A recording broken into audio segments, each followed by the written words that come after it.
બોલીએ સદગુરુ મહારાજની જય. જય.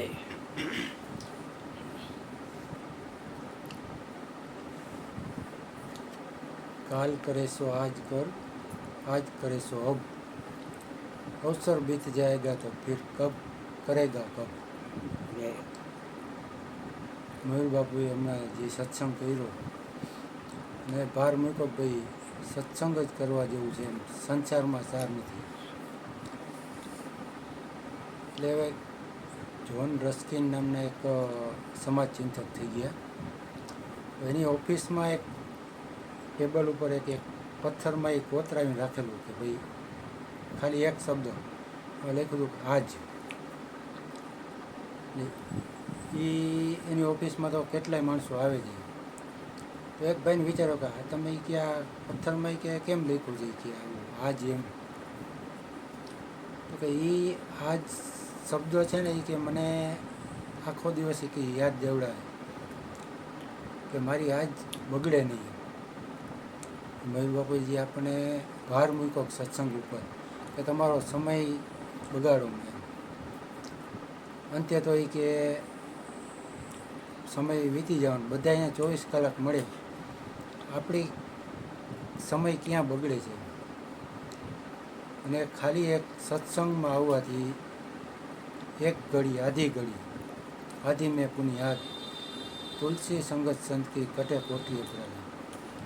એક ખાલી 6 મિનિટ બેસી તો હમણાં જ છેલ્લે વાત કરી કે તમે એ કે અહીંયા આવીને બેસો એમ તો તમને ખ્યાલ આવી જાય અને કરોડો અપરાધનો નાશ થાય. એ હકીકત છે, છતાંય મને સમજાતી નથી. બીજાની તો વાત ન કરાય, પણ મારે હજી ઘણું સમજવું પડે.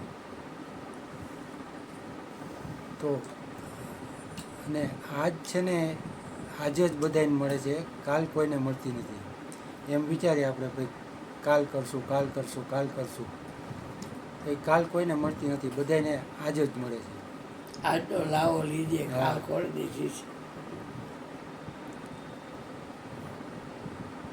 એટલે એમ કે ભાઈ કાલ કરે સો આજ કર. આજ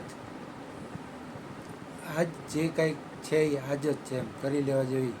પછી કાલ કોઈને મળતી નથી, સમય મળશે નહીં કાલે. એવો દાખલો આપણે સત્સંગમાં યુધિષ્ઠિર મહારાજનો દઈએ કે એની પાસે એક બ્રાહ્મણ દાન લેવા આવ્યો ને તો પોતે કંઈક કામમાં છે તો કે હવે કાલ આવજે કે અત્યારે કોઈ કામમાં છું, કાલે કે આપીશ. બ્રાહ્મણ થોડો હતાશ થઈ ગયો અને એને નીકળી ગયો અહીંયાથી. તો એને સામે ભીમ મળ્યો તો કે કેમ ભૂદેવી કે નિરાશ લાગો છો? તો કે હું તો હોય કે મારા ધર્મરાજ યુધિષ્ઠિર પાસે કે દાન લેવા ગયો તો દક્ષિણા. એણે મને કીધું કે કાલ આવજે. તો ભીમે જઈને નગરમાં દાંડી પીટી. એ દાંડી પીટે એટલે એનો અર્થ એવું કે કંઈ યુદ્ધમાં વિજય મેળવવો હોય ને ત્યારે એ ઢોલ નગારાને એવું વગાડે. તો યુધિષ્ઠિર મહારાજે જોયું કે આ કે અત્યારે કોણ કે દાંડી પીટે છે, કોણ છે કે બોલાવો. તો સેવકોને મોકલે, બોલાવીને લેવાય. તો ભીમને ઉપાડ્યો. કાં ભીમે કે શું થયું કે? તો કે આજે કે કાળ ઉપર વિજય થયો ને કે કાળ ઉપર વિજય કે કોણે મેળવ્યો કે કાળ ઉપર વિજય તો મારા ધર્મરાજ યુધિષ્ઠિરે મેળવ્યો, એટલે કે હું દાંડી પીડ્યો. તો કે કેમ એ કે? તો કે તમે હમણાં જ ઓલો ભૂદેવ આવ્યા હતા એને તમે ન કીધું કે ભાઈ કાલે કે દક્ષિણા લઈ જજે. તો તમને કાળ ઉપર વિજય મેળવવું હોય તો તમે એમ કહી શકો કે ભાઈ કાલે એ કે દક્ષિણા લઈ જજે. ત્યારે યુધિષ્ઠિર મહારાજને એની ભૂલ સમજાણી. એટલે બાપુ અહીંયા ઘણીવાર મયુર બાપુ ઉદાહરણ દે કે કોઈ પણ સારો વિચાર આવે ને તો એ કે એમાં વાર ન લગાડે, પછી મન ફરતા એ વાર નહીં લાગે. કારણ કે આપણે વિચાર કર્યો ને કંઈક હાલો આપણે કે આજે કે કોકને રૂપિયા દેવા છે. પણ જો એ તરત એ જ ક્ષણે દેવાઈ ગયા તો દેવાઈ ગયા.